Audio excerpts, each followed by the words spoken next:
Thank you, Irene. Thank you very, very much. And it's an inspiring story, and it's a large and important topic. Actually, this topic of connectivity and mobility is so important that we're going to devote the next session to it. And for that purpose, please welcome the China Bureau Chief and Asia Editor of Fortune magazine, Bill Powell. Thanks, Jeff.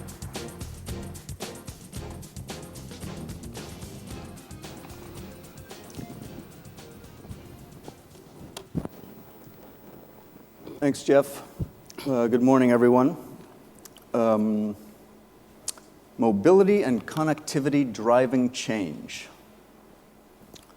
That's the title of this session, and they gave me a nice little intro to read about this topic. Talks about how bandwidth speed is increasing and prices are tumbling in South Africa. Unlimited broadband rollout has just begun. It's a little bit business schooly, a little bit buzzwordy.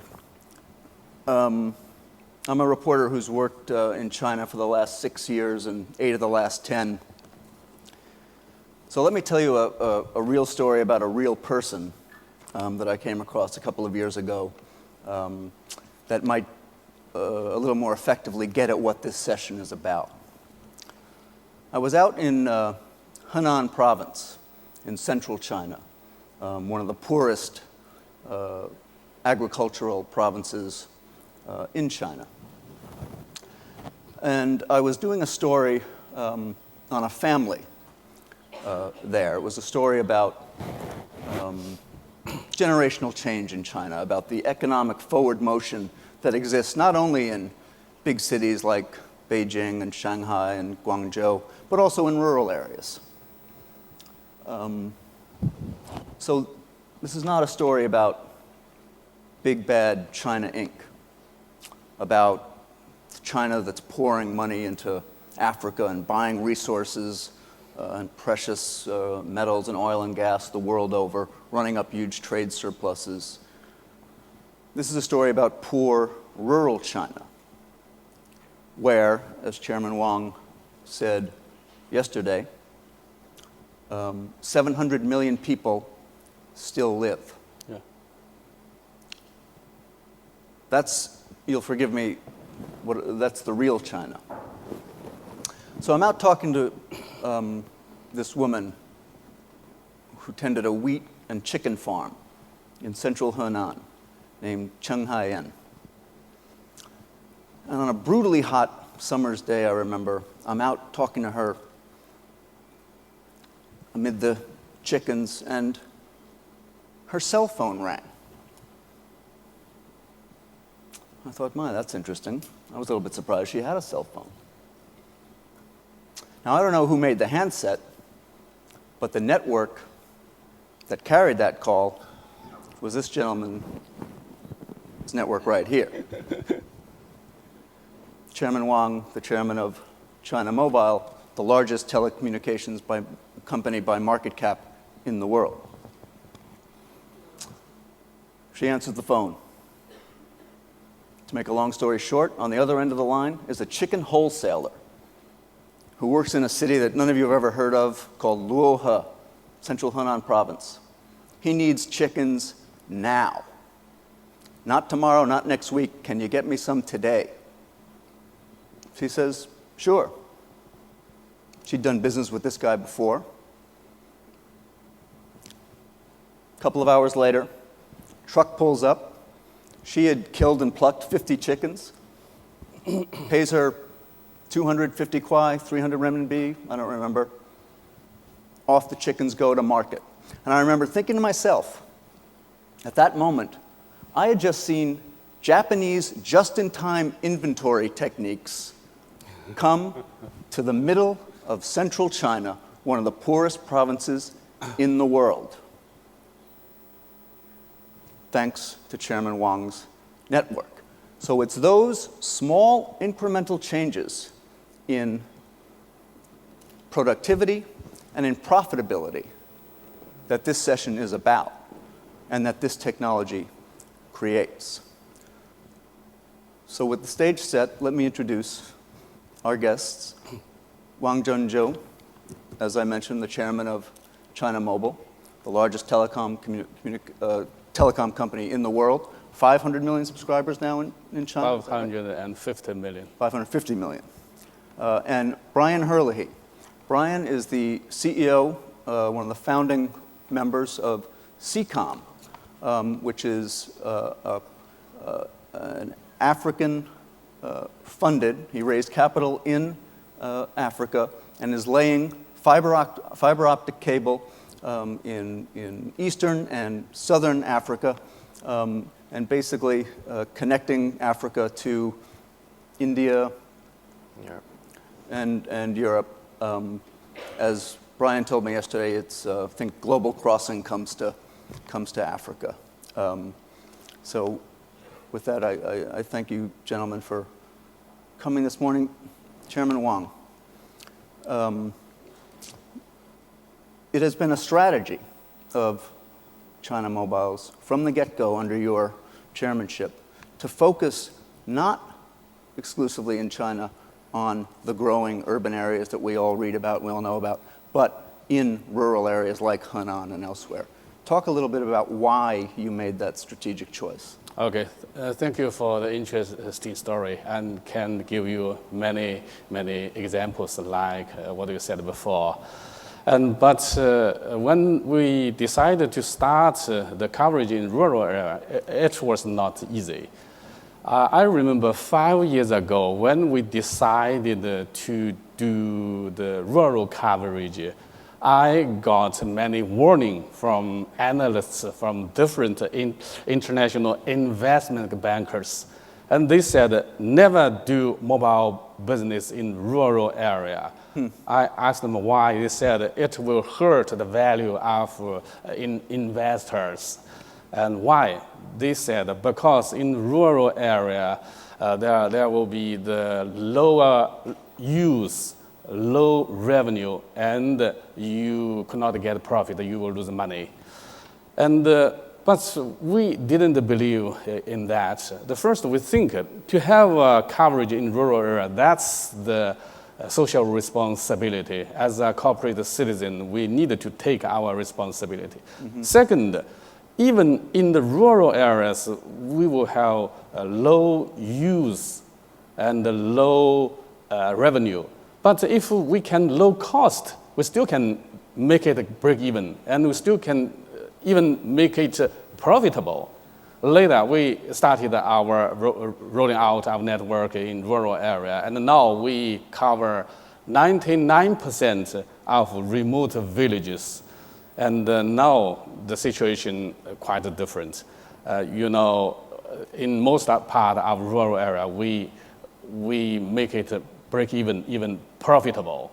And today, because in big cities like Beijing, Shanghai, the penetration rates are very high. It is higher than 100 and 120%. Right.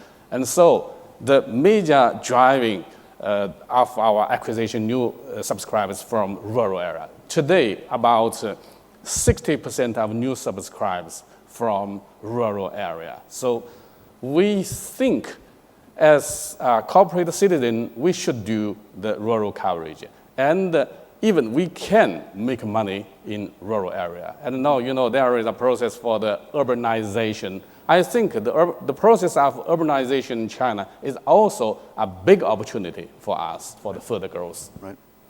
Brian, tell us about the effects, the impact that SEACOM's investment in Africa, laying all this fiber optic cable, is going to have here. Yeah, sure. If I rewind to 2007, when we started the project, Africa was really a voice market. The GSM miracle had taken off and people were shocked, as we spoke about yesterday. But there was no belief that there was really a market for internet per se.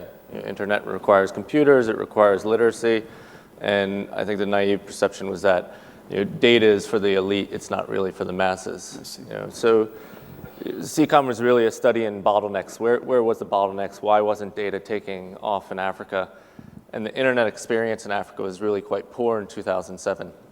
So the first bottleneck was international capacity. There was no fiber optics serving East Africa. It was all satellite. 1 megabit per month was $5,000 to buy 1 megabit, and is usually highly contended. And even in South Africa, which was a G20 economy, the internet experience was very poor. So our first 2 years was really a study in project management. How do you implement a project that goes through 13 different national waters, 23 different jurisdictions, and how do you do it in a time where, when we speak about inclusive capitalism and stakeholders, we were dealing with people from political to environmental to military to your everyday user. Yeah. So all of that was a coordination process and sort of a study in building mega projects in Africa. Once we went live last July, the use or supply of international data skyrocketed. So in Kenya, we had an increase in 5,000% in supply of international data. East Africa in general was 2,000%. Wow. In South Africa, where you had a business model that was very voice dominated and very almost continually trying to cap the access to data, you've now had a war that's started to uncap that data and really make it prevalent. So it is about information, like you said, it is about access to information.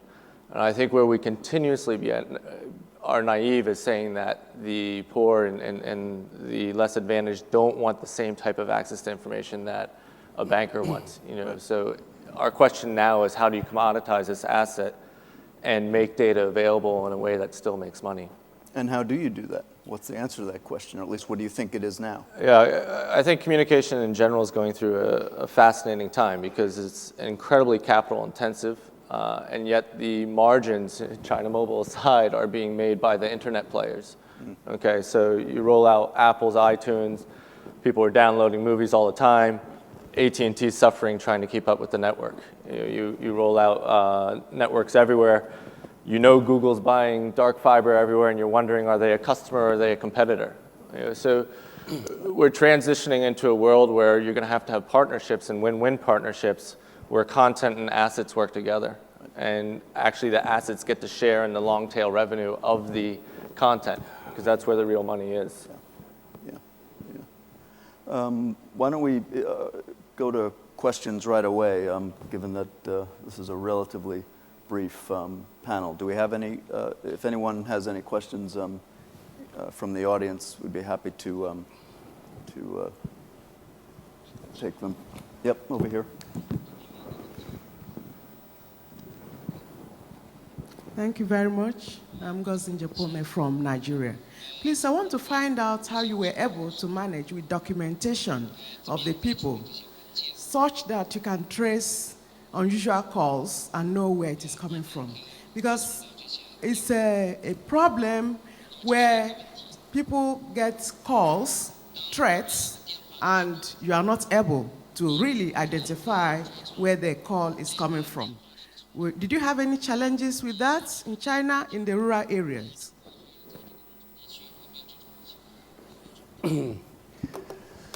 I think maybe your question is about privacy for the connectivity. That's true.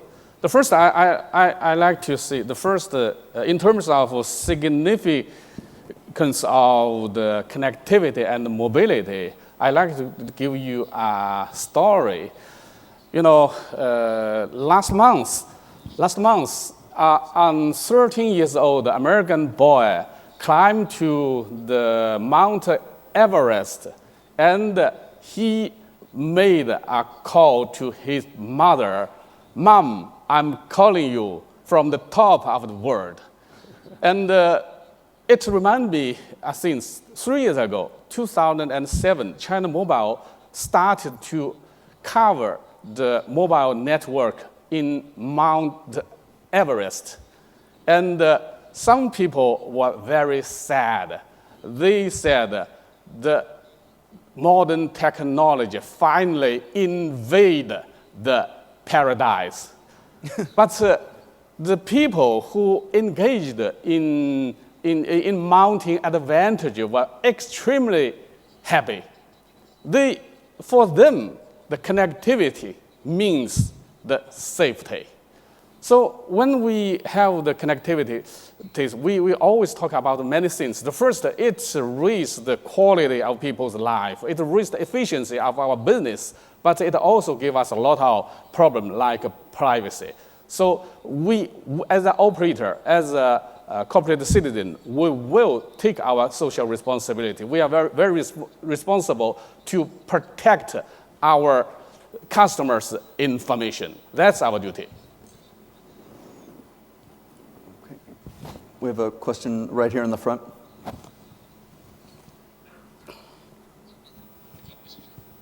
Chairman Wang, China Mobile, as you mentioned, is the world's most successful company. In fact, we, as you well know, have valued the China Mobile brand as the most valuable brand outside the United States, I think consistently for the last 5 years. But it's 550 million people growing at about 8 million a month.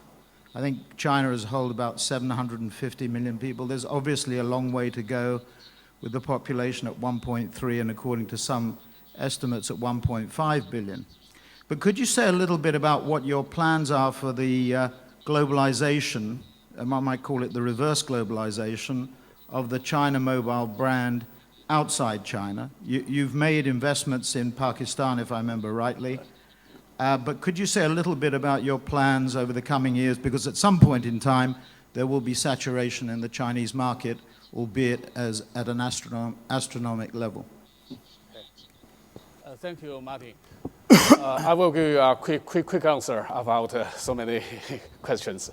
The first, although we now have 550 million subscriber base, we think we still have a very large room for the further growth. In China, we have a population of 1.3 billion.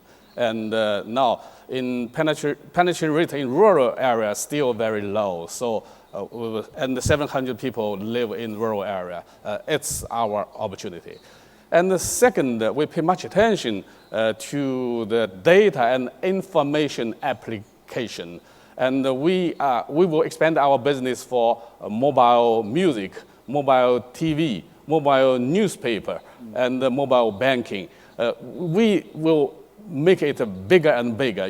We now have 300 million people use mobile phone to download the music, and it make a very large revenue. The revenue is much more than the total revenue of Chinese movies industry. And we also have 50 million subscribers for mobile newspaper. It is more than any newspaper in China. And so we will expand our mobile payment, mobile banking services. And also we pay attention to machine. We call it the Internet of Things. If the Internet is the communication between people to people, the Internet of Things will be the communication between people to things and things to things. Things means the machines, devices, even animals and plants. So it will be a very, very large market.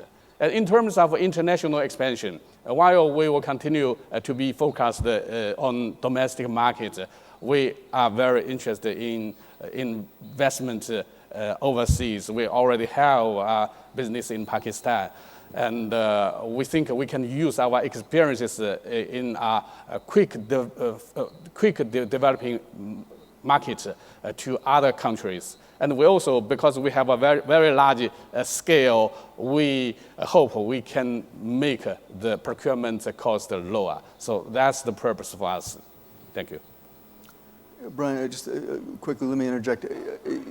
Given what you guys have pulled off here, are pulling off, are competitors seeing that and coming into this market to take you guys, that is to the continental African market, to take you guys on? Yeah, certainly. I mean, I think the communication industry in general is such a complex industry, and I think the guy from McKinsey was talking about the metabolism of complexity accelerating. I think in communications it accelerates faster than anyone, and the business cases are always changing. So there are cables being built, and there is a threat of oversupply. But ultimately, as Chairman Wang was saying, you're starting to see a business that's not just about growth of how many mobile phones can you put in one country and then the next and then the next. It's actually the interconnection of clouds and services with China and Africa. And as a leader of a company, you're always dealing with this huge amount of complexities, and the communication industry is trying to come in and say, how can we solve some of those complexities? So it's a question of, do you keep your machines on the edge or do you keep them in a cloud? Where do they talk to each other? And a lot of the expansions that we're seeing in the different industries are, with the Chinese right now, it's not them actually coming in and investing in mobile phones here, but it's saying, how do we share our content together between Africa? How do we create trading platforms? How do we do these different things and use those assets to do that? Makes sense. Yep. Let's take one very quick last question.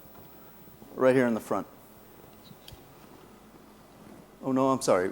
Not last question. Sorry, I misread the clock. Sorry. 我先用中文问，等会他帮我翻哈。王总啊，非常高兴再次见到您。就现在就是3G 在中国进入3G 时代，现在3G 的话就是一个联通，一个您还有中国这个电讯。就现在您用的这个制式，我记得好像是中国的制式，就是联通现在用的是全球比较通行的欧洲的制式。所以这种两种制式在3G 时代，您竞争的策略是什么？联通会不会利用这样一个它的这个制式，跟您展开更激烈的竞争？帮我翻一下。In China, there's three main standard about the communication, the telecommunication, and as for the Union Telecom and the China Mobile, they use the different standard. In the future, do you worry about that China Mobile behind the Union Telecom? Thank you. The question is very tough. In China, there are 3 operators use 3 different 3G standards. China Unicom for CDMA 2000, EVDO. China Unicom use WCDMA, and we are using TD-SCDMA. Right. It is a homegrown technology, also one of the international standards of 3G. Yeah. And it is not an easy job to expand the ecosystem for a new system, but we did a very good job. Last year we finished the cover of about 70% of Chinese cities for our 3G infrastructure, and this year we will have a full coverage of 100% of cities. And so that's what we did. And we are very confident for both in 3G and in LTE area, we will continue to keep growth. Thank you. In the back. Hi, this is a question for Brian. With regards to the connectivity coming into Africa, there still seems to be a problem with the last mile solution in terms of the fiber coming to the coast. What partnerships are you currently creating to get the fiber to landlocked countries through kind of terrestrial connectivity? Is anything happening at the moment, and where do you see this going moving forward? Yeah, I think like I started, our project's almost been a study in bottlenecks, so you build one thing just to find the next bottleneck. After we built the submarine cable, what was apparent is that the national and last mile networks weren't sufficient to carry data at the rates that the customers wanted. So we're continuously struggling with quality and quantity issues. To start in South Africa, there's been a huge rollout, or is a rollout of fiber now, both nationally and last mile. But we're not there yet. Still, I constantly hear the frustrations of that quality and quantity issue. More importantly, more specific to your question, a lot of the interior countries, although there might be fiber, it's legacy fiber, and even worse, there's legacy equipment sitting on top of it. So if you look at the case study in Australia, the new CEO came in and said, I want all the legacy equipment out. I just can't keep working on it. It's too complex to put layer on top of layer on top of layer. So they started over. We're starting to have those type of conversations with SEACOM as a catalyst, whether we're co-building with them or whether we're becoming a purchaser of them or whether just an enabler. So an interesting statistic with SEACOM, maybe we're taking more credit than is due, But if you look at the 6 months before and the 6 months after in the 23 countries that we landed in, $10 billion of infrastructure investment has gone into fiber. Okay, the rollouts haven't happened yet, but they're happening. Ethiopia alone was $1.5 billion. So it's this huge ability to create that catalyst when people could build a business case because they knew the international portion of the problem would be solved. And I think although it's taking time, SEACOM's been live for about 10 months, 11 months, it's actually happening very fast. It's actually quite exciting. Esther Dyson has a question. Thank you. It's really a follow-on to the previous one for Brian. If you could just be a little at the issues of the physical capacity, but the delicate issues around incumbents, government-owned monopoly telco providers, and sort of the regulatory and business infrastructure you find. Yeah. Yeah, I mean, to start with the incumbents, when you build this, you think everyone's going to hug you and say, this is terrific. And I think it was the exact opposite. Everyone said, why the hell are you disrupting a nice market that we have here? So we've certainly played the role of disruptor in this, and I think the reaction was for our customers to sort of build their own networks next to us and keep us out of the game. And so although that is happening, at the same time, people are embracing data in Africa, and there are other people out there, other partners who do want to be a disruptor as well. So when MWeb here in South Africa uncapped the ISP data, everyone else followed suit quite quickly. What I think will happen is the traditional telco market's going to start competing head-on with the services market, the transaction services market. So the Googles and Apples and those people of the world will actually figure out how to bundle the asset with the service and offer that head-on. So it's really a question of who can get to being the ultimate content player fastest. For the governments and stuff, quickly it was incredibly difficult to juggle going through that many countries at once. The construction was only 20 months. And it comes down to what we said yesterday. It's a study in stakeholders. How do you create a win-win situation for everyone?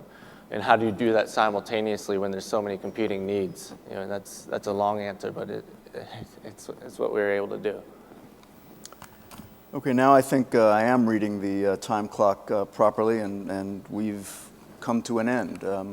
Thank you, Chairman Wang. Thank you, Brian, for a fascinating session. And let me toss it back to my colleague, Jeff Colvin.